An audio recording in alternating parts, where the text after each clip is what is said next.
ক্লাসরুমের উপরে ভেঙে পড়ছে যুদ্ধ বিমান, মারা গেছে শিশুরা, শিক্ষকেরা, যারা একদিন এই দেশের ভবিষ্যৎ হইতো। এটা কোনো দুর্ঘটনা না, রাষ্ট্রীয় দুর্নীতি, ব্যর্থতা আর অপরাধের একটা চেহারা। এই যে বাংলাদেশের বিমান বাহিনী, আমরা তো টাকা দিই প্রচুর প্রত্যেক বছর বাজেটে পালিয়েদেরকে, কিন্তু এদের বিমান দুর্ঘটনা কত হয় জানেন? আসেন আমরা হিসাবটা দেখি আর একটা তুলনা করি। 2008 থেকে 2025 পর্যন্ত বাংলাদেশের বিমান বাহিনীর নিজে স্বীকার করছে এরকম দুর্ঘটনার সংখ্যা 14। আসসালামু আলাইকুম প্রিয় দর্শক, আজকে গুরুত্বপূর্ণ ভিডিওতে আপনার স্বাগত। প্রিয় দর্শক, বর্তমানে মালয়েশিয়ার পরিস্থিতি এবং রাজনৈতিক শৃঙ্খলা কি, তাই আমাকে আপনার সামনে একটি গুরুত্বপূর্ণ ভিডিও ফুটেজ নিয়ে হাজির হয়েছে। আপনারা এই ফুটেজটি দেখলে রীতিমতো অবাক হয়ে যাবেন। মাইলস্টোন কলেজে বিমান বিধ্বস্ত হয়েছে, এই বিষয়টি নিয়েও খুবই গুরুত্বপূর্ণ কিছু কথা বলেছেন পিনাকি ভট্টাচার্য। আপনার তার আলোচনায় শুনলে বিস্তারিত বুঝতে পারবেন। চলুন আমরা তার আলোচনায় শুনে আসি। এটা কোনো দুর্ঘটনা না, রাষ্ট্রীয় দুর্নীতি, ব্যর্থতা আর অপরাধের একটা চেহারা। এই যে বাংলাদেশের বিমান বাহিনী, আমরা তো টাকা দিই প্রচুর প্রত্যেক বছর বাজেটে পালিয়েদেরকে, কিন্তু এদের বিমান দুর্ঘটনা কত হয় জানেন? আসেন আমরা হিসাবটা দেখি আর একটা তুলনা করি। 2008 থেকে 2025 পর্যন্ত বাংলাদেশের বিমান বাহিনীর নিজে স্বীকার করছে এরকম দুর্ঘটনার সংখ্যা 14টা, আমরা জানি এটা। একই সময় ইন্ডিয়ান বিমান বাহিনীর নিজের স্বীকার করা দুর্ঘটনার পরিমাণ 85টা, কিন্তু ইন্ডিয়ার আছে 2024-এর হিসাব অনুযায়ী অবশ্য 1290টা বিমান আর 500টা হেলিকপ্টার। ভারতীয় বিমান বাহিনীর দুর্ঘটনার অনুপাত হচ্ছে 100টার মধ্যে 4.7। সেই পরিমাণে বাংলাদেশের বিমান বাহিনীর আছে, এটা 2023-এর হিসাব, 125টা বিমান এবং 61টা হেলিকপ্টার। বাংলাদেশ বিমান বাহিনীর দুর্ঘটনার অনুপাত হচ্ছে 10.93, প্রায় 11%। এইটা ভারতের তুলনায় প্রায় 3 গুণ প্রায়। বিমান বাহিনীকে তো জবাব দিতে হবে যে কেন আমাদের বিমান বাহিনীতে ভারতের চাইতে 3 গুণ বেশি দুর্ঘটনা হয়।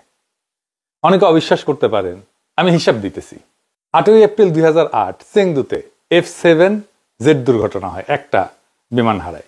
20শে ডিসেম্বর 2010 2টা PT6 বিমান দুর্ঘটনায় পড়ে। 8ই এপ্রিল 2012 Aero L39 ক্র্যাশ একটা।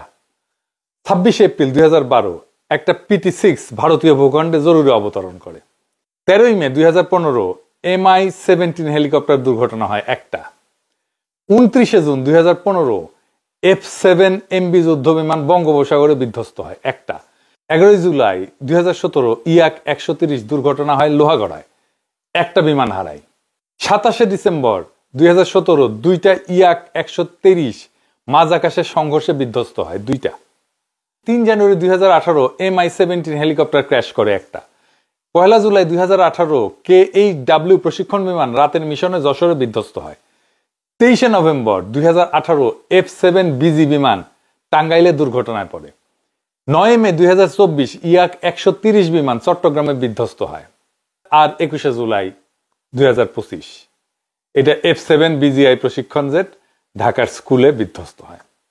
কিছুদিন আগে বাংলাদেশ বিমান বাহিনীর একটা হেলিকপ্টার সেন্ট্রাল আফ্রিকান রিপাবলিকে মিশনে ছিল, ওইখানে বিধ্বস্ত হয়েছে। এই যে দেখেন, এর মানে কি? হয় সশস্ত্র বাহিনীর লোকজন যন্ত্রপাতি চালাইতে পারে না, নয়তো এগুলো কেনার সময় এত দুর্নীতি হয় যে রদ্দি মাল বেশি দামে কেনা হয়। তাহলে তো ধরতে হবে এই দুর্ঘটনাগুলোর কারণ প্রযুক্তি না, মানুষ। আর সেই মানুষগুলো রাষ্ট্রের সামরিক উঁচু পদে বসে কমিশনের ব্যবসা চালায়। কি চমৎকার! শোনা যায় বাংলাদেশের ডিফেন্স পার্সেসের 70%-এর বেশি হয় বিচ্ছিন্ন স্বচ্ছতার বাইরে, যেখানে ঘুষ, মধ্যস্বত্বভোগী আর সরকারি দাম এই নামে চালানো হয় রদ্দি মাল। আমরা তো রাষ্ট্রকে প্রশ্ন করতে পারি, যেহেতু তাদেরকে পয়সা দিই, যে আপনার বাহিনী কোথায় যুদ্ধ করতেছে, কাদের বিরুদ্ধে এই প্রস্তুতি? যে বাহিনী নিজের আকাশে উঠতে পারে না, সে অন্যের আকাশে কিভাবে লড়বে? এদেশে মানুষের জীবনের কোনো মূল্য দেওয়া হয় না বইলা যুগ যুগ ধরে যুদ্ধ বিমানের মহড়া এবং প্রশিক্ষণ চলছে ঢাকার আকাশে। প্রত্যেক দিনই রাজধানীর আকাশে ফাইটার জেট ছুটতে এবং অনেক হেলিকপ্টার উঠতে দেখা যায়। আপনারা দেখছেন না? শীর্ষ সেনা এবং বিমান কর্মকর্তারাই এইগুলোতে চড়েন। এই সমস্ত পুরাপুরি বন্ধ হওয়া জরুরি, একদম ফুল স্টপ। ঘনবসতিপূর্ণ এই রাজধানী শহরটা এড়ায় কি এরকম কার্যক্রম, প্রশিক্ষণের কার্যক্রম চলতে পারে না? হোমরা চোমরাদের আচরণ এবং তাদের অনুসৃত রীতিনীতি দেখলে মনে হয় না যে বাংলাদেশ সরকারের নীতি নির্ধারকরা জানেন যে বিশ্বের সবচেয়ে ঘনবসতিপূর্ণ রাজধানীগুলোর মধ্যে ঢাকার অবস্থান দ্বিতীয়। 1 নম্বর হচ্ছে ম্যানিলা, ফিলিপাইনে, প্রত্যেক বর্গ কিলোমিটারে 46,000 মানুষ থাকে। 2 নম্বর ঢাকা, প্রত্যেক বর্গ কিলোমিটারে 44,000 মানুষ থাকে। 3 নম্বর বাগদাদ, ইরাকের, প্রত্যেক বর্গ কিলোমিটারে 32,800 মানুষ থাকে। এবং 4 নম্বর মুম্বাই, ইন্ডিয়ার মহারাষ্ট্রের রাজধানী আমরা জানি প্রত্যেক বর্গ কিলোমিটারে 32,300 জন মানুষ থাকে, এবং 5 নম্বর কায়রো মিশর প্রত্যেক বর্গ কিলোমিটারে 19,300 জন মানুষ বসবাস করে। আওয়ামী বাকশালীরা একটা মৌকা পাইছে। এই জুলাই আগস্ট বিপ্লবের শোকগাথা চলতেছিল, যখন আওয়ামী দুঃশাসনের চিত্র আবার সবাই দেখতেছিল, আর সবাই এই সময় দুর্ঘটনা বাকরুদ্ধ করে দিচ্ছে সবাই। সমস্ত কর্মসূচি এখন কিছুদিনের জন্য হলে বন্ধ থাকবে। এই ঘর পড়ার মধ্যে আলু পোড়া খাইতে আসছে এই নটনটিরা, বিশিষ্ট বুদ্ধিজীবীরা এবং বাকশালীরা, বাংলার আন্তনীয় গ্রামসি, গরিবের কালমার্কস, জানু মোহাম্মদ বাঙ্গুল্যান্ডের প্রগতিশীল ঘরানার প্রধান বুদ্ধিজীবী। সকল বাকশালীদের মতো তিনিও 1991 সালে গঠিত হয়েছিল 101 সদস্য বিশিষ্ট 71-এর ঘাতক দালাল নির্মূল কমিটি, তার সদস্য ছিল।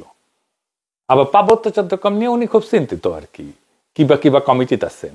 ওনার চিন্তা পার্বত্য চট্টগ্রাম আর যুদ্ধাপরাধ, এই ছাড়া আর বাইরে যায় না। ওনার সম্পর্কে আপনি নেট ঘেইটা লেখাপড়া কত দূর করেছে এটা খুঁজে পাবেন না। আমি লেখাপড়া ধরে টান দিই কেন জানেন? এই সেকুলার ঘটনার যত তালেবর আছে না, সব কয়টা লেখাপড়ায় লবণকা, কিন্তু ভাবছে তারা নোবেলটা পাইতেছে না আর কি। এই জানু মোহাম্মদের সবচেয়ে বড় আবিষ্কার ছিল আমি নাকি রয় রেজেন্ট। সেটা কইছে এমন একটা জায়গায় যে আমার কানে আসছে, একটা খুব বিশ্বাসযোগ্য মানুষ আমাকে বলে দিছে। আমি তারা জিজ্ঞাসি আপনি এটা কেন বলছেন, তখন অস্বীকার করে ভয়ে। মানে তার মেধা এবং সাহস কোনোটাই নাই। একটা বিশ্ববিদ্যালয়ের প্রফেসর কতখানি নির্বোধ হইতে পারে, কতখানি মূর্খ হইতে পারে, তার ক্রিটিক্যাল ফ্যাকাল্টি কত দুর্বল হইতে পারে, জানু মোহাম্মদ তার নমুনা। আমার মাথায় এসছে তখন যে আমি শিওর ওই পিএইচডি করে নাই। আপনারা খোঁজ নিয়ে দেখেন, একজন পিএইচডি এরকম নির্বোধের মতো কথা বলবে না। খুঁজে দেখেন সে পিএইচডি করেছে কিনা, আমি 99% শিওর ওই করে নাই। অনেকের মনে হইতে পারে এরকম প্রফেসর হয়েছে, এরকম ইকোনমিক্স এর প্রফেসর হয়েছে, পিএইচডি করে নাই। দেখেন, আমি তো কইলাম তো, দেখেন, খুঁজে দেখেন, না হইলে আমার এসে কোয়েন। যাই হোক, সে বাক্য ঝাড়িছে প্রফেসর সামন্তলাল সেনকে আনা হোক। হ্যাঁ, আগে এক নোটই কইছে নিপুণ, হ্যাঁ, তারপরে এই নট করছে। এডিটর সাহেব এই নটো আর নোটিরে পাশাপাশি রাখেন, দেখি তো মানায় কিনা। হ্যাঁ, মানাইছেন না? মানাইছে, হ্যাঁ মানাইছে ভালো। এক সুন্দর গাদা আর এক সুন্দরী গাদি। এই জানু মোহাম্মদের একটা ছবি দেখবেন, হ্যাঁ, ক্ষুদ্রকালের সোহরাওয়ার্দীর বডিগার্ডের সাথে, জায়গা মতো খাইছে, সব বরাবর আর কি, বুঝছাও। 1974-এর দুর্ভিক্ষের টাইমে অনুদান তুলে ওই সোহরাওয়ার্দীর বডিগার্ডের হাতে দিতেছে, দেখেছেন কি হাসি মুখে, দেখেছেন? এই জানু মোহাম্মদ গুলো হইতেছে সুপা ফ্যাসিস্ট, সুপা বাকশালী, সুপা আওয়ামী লীগ।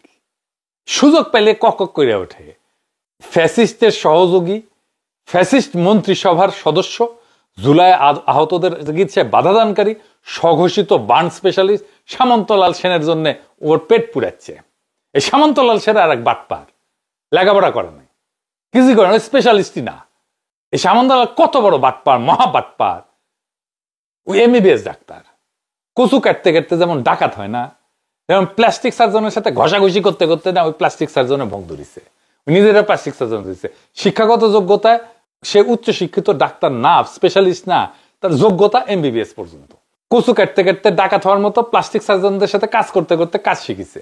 কতটুকু কাজ শিখেছে কে জানে, ওর কাছে কেউ যায় না। ওর অনেক মেলা তালে বড় বড় ভালো ভালো প্লাস্টিক সার্জন আছে। ঢাকা মেডিকেল কলেজের ইমার্জেন্সি ওয়ার্ড বয়টা দেখবেন কাজ করতে করতে পারদর্শী হয়ে যায়। অনেকে ভালোভাবে সাহায্য করতে পারে, ছোটখাটো সার্জারিও করতে পারে, কিন্তু তাই বলে তো তাদেরকে ডাক্তার বলে ডাকা যায় না।